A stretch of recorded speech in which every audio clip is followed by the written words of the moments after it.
Supreme court ने ये कहा है कि अगर कोई आदमी राष्ट्रगान के लिए भी ना खड़ा हो, राष्ट्रगान तो राष्ट्रगीत से बड़ा है, राष्ट्रगान के लिए भी अगर ना खड़ा हो तो उसको देशद्रोही नहीं कह सकते आप। क्या क्या हर्ज उसके गाने में? वंदे मातरम सुजलाम सुफलाम मिले यज शीतलाम, मैं गा रहा हूं उसको, फख्र के साथ गाऊंगा। मैं समझता हूं कि आज के वक्त में मुसलमान बीजेपी को लाइक करने लगा है। संविधान में कहीं नहीं लिखा है कि बाबरी नाम से मस्जिद नहीं बनेगी, और ये तो एक इतिहास बन गया है कि बाबरी मस्जिद को जिस तरीके से तोड़ा गया 92 में, और सुप्रीम कोर्ट ने कहा कि इलीगल तरीके से तोड़ा गया, और सुप्रीम कोर्ट ने भी फिर सारे सबूत हमारे फेवर में होने के बावजूद फिर जगह राम मंदिर को दे दी, मुसलमान फिर भी खामोश रहा। ये तो बहुत बड़ा इतिहास बना दिया मुसलमान ने। पार्लियामेंट में कानून पास कीजिए कि बाबर, अकबर, हुमायूं, औरंगजेब, जितने भी ये मुस्लिम शासक थे, इनके नाम पर कोई मुसलमान यहां देश में नहीं होगा। अगर है तो उसको बांग्लादेश भेज दो, कर दीजिए ये काम। नहीं, देखिए, इस पर बात होनी चाहिए, और मैं 1937 का हवाला देता हूं। 1937 में जब उस वक्त के हमारे जो बड़े आलिम थे, मौलाना अबुल कलाम आज़ाद, मौलाना हसरत मोहानी, उन लोगों ने जब इस वंदे मातरम के पूरे गीत पर जब एतराज़ किया, तो कांग्रेस ने 1937 में एक रेजोल्यूशन पास किया और ये कहा कि हम सिर्फ पहली 2 लाइन गाएंगे आज़ादी के वक्त में, आखिरी का गीत, आगे का गीत नहीं गाएंगे। और पूरी आज़ादी के टाइम में 2 लाइनें गाई गई, पहली 2 लाइनें, आखिरी 2 लाइन, बाद की 2 लाइन, जितनी भी लाइनें हैं वो नहीं गाई गई। इसलिए पहली 2 लाइनें गाने में कोई ऐतराज नहीं है। दूसरा ये है कि देखिए, मुसलमान ऐतराज नहीं करता इस पर, नहीं करता। आप गाइए, मन से गाइए, खूब ठाके से गाइए, क्या दिक्कत है उसमें? जब हम संविधान को पढ़ते हैं तो संविधान का 19 आर्टिकल ये कहता है कि आपको अभिव्यक्ति की आज़ादी है, आप जो चाहे कह सकते हैं, जो चाहे नहीं कह सकते हैं। आर्टिकल 25 पढ़िए आप। आर्टिकल 25 ये कहता है कि आपको अपने धर्म पर अमल करने की, प्रचार प्रसार करने की आज़ादी है। तो जब हमारे धर्म से इसकी कुछ लाइनें आड़े आती हैं उसके, तो हमें संविधान आज़ादी देता है कि हम उसको ना गाएं। प्लस सुप्रीम कोर्ट ने यह कहा है कि अगर कोई आदमी राष्ट्रगान के लिए भी ना खड़ा हो, राष्ट्रगान तो राष्ट्रगीत से बड़ा है, राष्ट्रगान के लिए भी अगर ना खड़ा हो तो उसको देशद्रोही नहीं कह सकते आप। ये सुप्रीम कोर्ट कह रहा है। तो सुप्रीम कोर्ट और संविधान मिलाकर अगर देखें तो ये जो हो रहा है ना, मैंने परसों एक वीडियो देखी कि एक 64 साल के आदमी से सफेद दाढ़ी उसकी, और कुछ नफरती चिंटू ये कह रहे हैं कि वंदे मातरम गाओ। उसने कहा नहीं, मैं तो नहीं गाऊंगा। इस पर झगड़ा जो लोग कर रहे हैं वो संविधान, कानून, सुप्रीम कोर्ट की अवहेलना कर रहे हैं। उनके खिलाफ कार्रवाई होनी चाहिए। जहां तक पहली 2 लाइनों की बात है तो साजिद रशीदी भी गा सकता है, क्या क्या हर्ज उसके गाने में? वंदे मातरम सुजलाम सुफलाम मिले यज शीतलाम, मैं गा रहा हूं उसको, फख्र के साथ गाऊंगा, क्योंकि हमने आज़ादी में भी गाया है। ये एक सूत्र में बांधने का एक नारा था। तो कुछ लोग इसका विरोध क्यों करते हैं? वंदे मातरम नहीं गाएंगे, हमारे लिए कुछ और है, ऐसा क्यों करते हैं? देखिए, इसमें आगे की जो लाइनें हैं उसमें मुल्क को, धरती को एक देवी बताया गया है, और ये कहा गया है कि तू ही हमारे दुख हरण करेगी, तू ही हमें नफे नुकसान पहुंचाएगी। ये हमारी आस्था के खिलाफ जाता है, क्योंकि हम ऊपर वाले को, अल्लाह को मानते हैं कि वही दुख देने वाला है, वही सुख देने वाला है, उसी की हम पूजा करते हैं, इबादत करते हैं। उसके अलावा हम किसी की इबादत, किसी की पूजा नहीं करते हैं। कल प्राइम मिनिस्टर क्या बोलेंगे इस पे?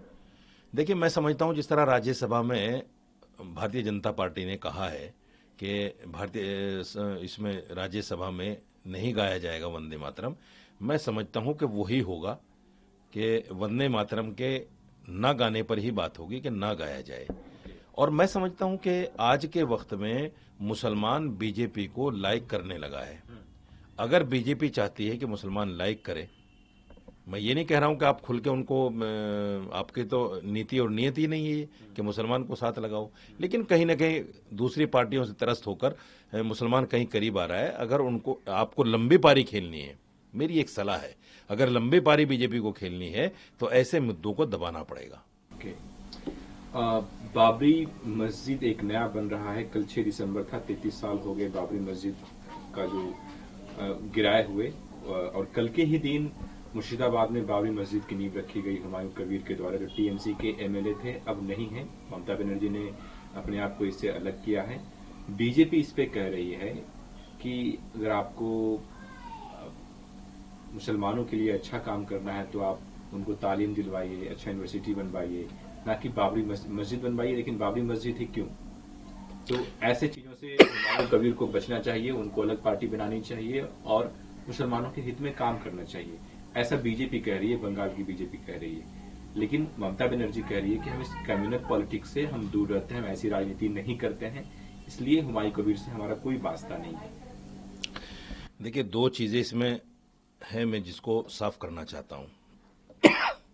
देश संविधान से चल रहा है, कुरान से और गीता से नहीं चल रहा है। और देश का संविधान ये कहता है कि आपको इजाजत है मंदिर, मस्जिद, गुरुद्वारा बनाने की, आजादी है, आप बना सकते हो, ये आपका धार्मिक अधिकार है। संविधान में कहीं नहीं लिखा है कि बाबरी नाम से मस्जिद नहीं बनेगी, या जहांगीर, औरंगजेब, अकबर, इन जितने भी मुस्लिम शासक थे इनके नाम पे नहीं बनेगी। तो जब संविधान में ऐसा कोई क्लोज नहीं है, तो जो लोग इसकी मुखालफत कर रहे हैं बाबरी मस्जिद बनने की, वो भी बंगाल में, अयोध्या में तो नहीं बना रहा है कोई। अयोध्या में बाबरी मस्जिद का मामला था, सुप्रीम कोर्ट ने फैसला दिया, मुसलमान खामोश हो गया। अब देश के किसी भी कोने में अगर बाबर नाम से मस्जिद बन रही है तो ये संविधान की अनदेखी तो है नहीं, ये कोई गैर कानूनी तो है नहीं। सर, बाबरी नाम जो ही क्यों, कुछ और भी हो सकता है ना सर? नहीं, बाबरी नाम ही क्यों नहीं, ये भी तो एक सवाल है ना, कि बाबरी नाम ही क्यों नहीं। आप चुपचाप करवाइए, डंका पीटने की क्या जरूरत है? आप नहीं, देखिए, इसमें राजनीति हो सकती है, और राजनीति इसमें ममता बनर्जी ने ज्यादा की है। ममता बनर्जी ने इसमें राजनीति ज्यादा की है। तो कह रही हैं कि मैं कम्युनल पॉलिटिक्स नहीं करती हूँ। नहीं, अगर आपको, देखिए, आपको अगर लग रहा है कि कम्युनल पॉलिटिक्स है तो गिरफ्तार कीजिए ना उनको। उनको तो सुरक्षा मिला है बंगाल। आप अलग रहने को क्यों बोल रही हैं?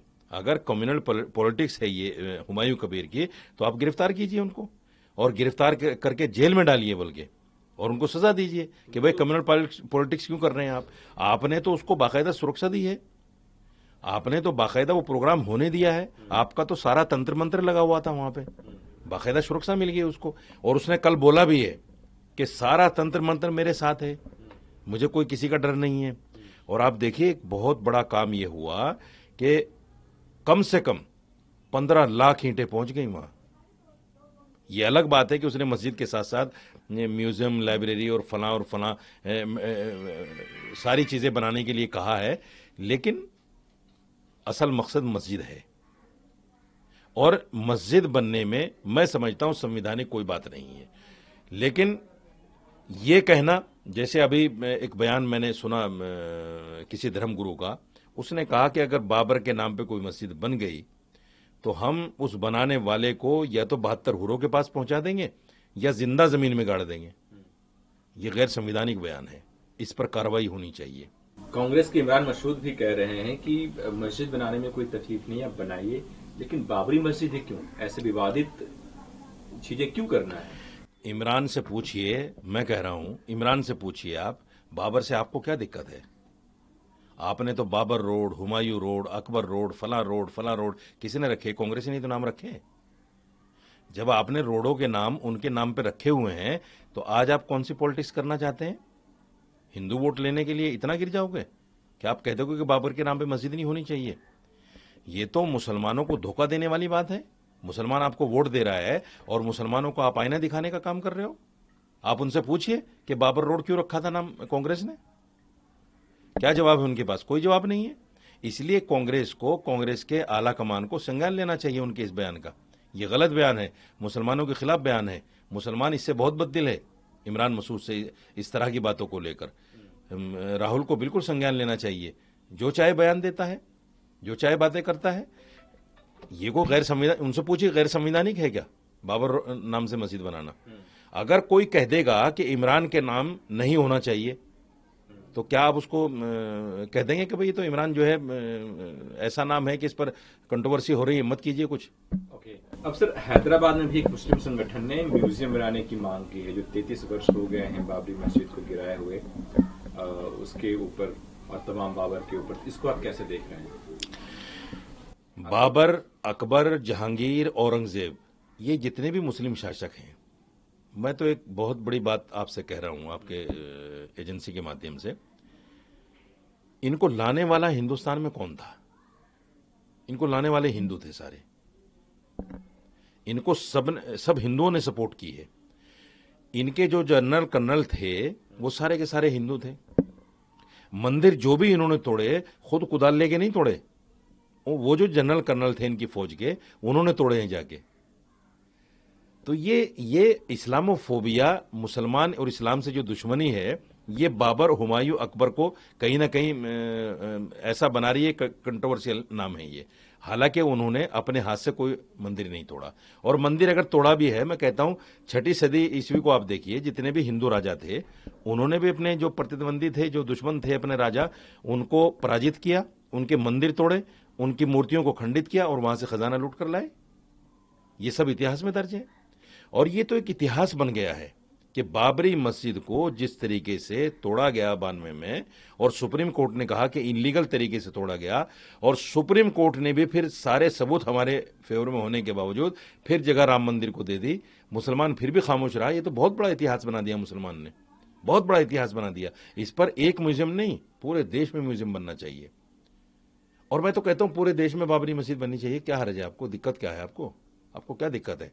अगर आपको दिक्कत है तो मैं एक सजेशन देता हूं आपको, पार्लियामेंट में कानून पास कीजिए कि बाबर, अकबर, हुमायूं, औरंगजेब, जितने भी ये मुस्लिम शासक थे, इनके नाम पर कोई मुसलमान यहां देश में नहीं होगा। अगर है तो उसको बांग्लादेश भेज दो, कर दीजिए ये काम।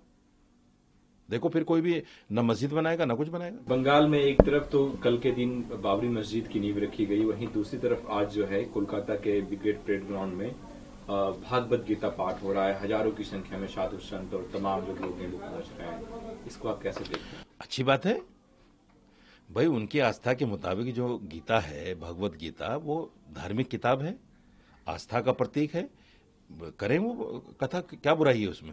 मैं यही तो कह रहा हूं कि दोनों काम संवैधानिक है। फिर लड़ाई कौन लड़ रहा है? राजनीतिक लड़ाई हुई ना। मस्जिद बनाना भी धार्मिक काम है, गीता का पाठ करना भी धार्मिक काम है। ना उसको संविधान मना करता है, ना इसको संविधान मना करता है। कीजिए दोनों काम। मैं कहता हूं 5 लाख क्यों, 10 लाख होने चाहिए। जब 80 करोड़ है मुसलमान, वो हिंदू देश में, तो सिर्फ 5 लाख क्यों पहुंचे? वहां तो 10 लाख और 15 लाख होने चाहिए थे। ऐसे ही मस्जिद बनाने में भी 3 लाख 4 लाख क्यों पहुंचे? वहां तो 10 लाख 15 लाख 20 लाख होने चाहिए थे। तो ये गैर संवैधानिक काम नहीं है। बहुत अच्छी बात है, कीजिए, लेकिन उद्देश्य दूसरे से नफरत करना ना हो। मस्जिद बनाने में भी और गीता का पाठ करने में भी अगर उद्देश्य आपका नफरत करना है और आप किसी की चिढ़ में, किसी की खीज में ऐसा काम कर रहे हैं, तो भगवान खुश नहीं होगा, अल्लाह खुश नहीं होगा, सब खत्म हो जाएगा, सारी मेहनत पे पानी फिर जाएगा। ठीक है।